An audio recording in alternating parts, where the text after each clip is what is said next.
আসসালামু আলাইকুম। হ্যালো বন্ধুরা, আপনারা সবাই কেমন আছেন? আশা করি ভালো আছেন। আমিও ভালো আছি। তো আজকে হচ্ছে শবে বরাত। তো আমরা গেছিলাম মার্কেট করতে, একটু বাজার করতে। তো আজকে সারাদিন কি কি করলাম, কি কি খেলাম, সবগুলো নিয়ে আজকে একটা ব্লগ। তো আপনারা পাবেন কালকে শবে বরাত হয়ে যাওয়ার পর। তো দেখুন আমি কেক নিয়ে এসেছি।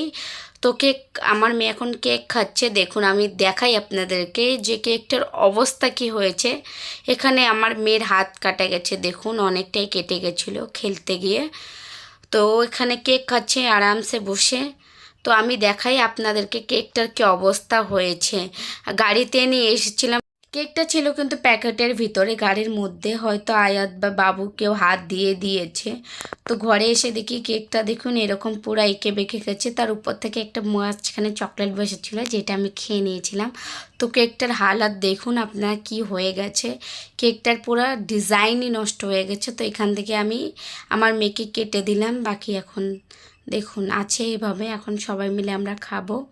তো কেকটার পুরো অবস্থা খারাপ হয়ে গেছে। কি সুন্দর ছিল আর কীরকম হয়ে গেছে, আমার তো অনেক মায়া লাগছিল। তো কিছু না, খেতে তো হবে। আর আমাদের বাড়িতে সবাই চকলেট কেকটা বেশি পছন্দ করে অন্য ফ্লেভারের কেক থেকে। আর এইদিকে রেজু কেক খেয়ে উঠে গেছে দেখুন। তো আমি ওকে জিজ্ঞেস করেছিলাম যে কি খাচ্ছিস, তো বলছিল কটন ক্যান্ডি। আমার বাচ্চারা না বাংলা বলতে পারে না, তাই আমি ওদের ভয়েস ওভার দেই না। ওরা বেশি হিন্দিতেই কথা বলে, কারণ ওরা ছোটোর থেকে এখানে বড় হয়েছে। তো তো বাংলা কথা বলতেই পারে না। আর এখানে বানছিল দুপুরে মাটন। এখানে আমার বর খাচ্ছে মাটন, আর ভাত বেনেছিল। দেখুন ভাত খাওয়ার পর আমার বর সন্ধ্যাবেলা গেছে মসজিদে, আজকে শবে বরাত। তো নামাজ পড়তে গেছে। এখানে মসজিদে রাত জাগে, বেশি একটা জাগে না। তো ও অনেক দূরে, তো তো জাগা হয় না। ও নামাজ পড়ে চলে এসেছিল আবার বাড়িতে।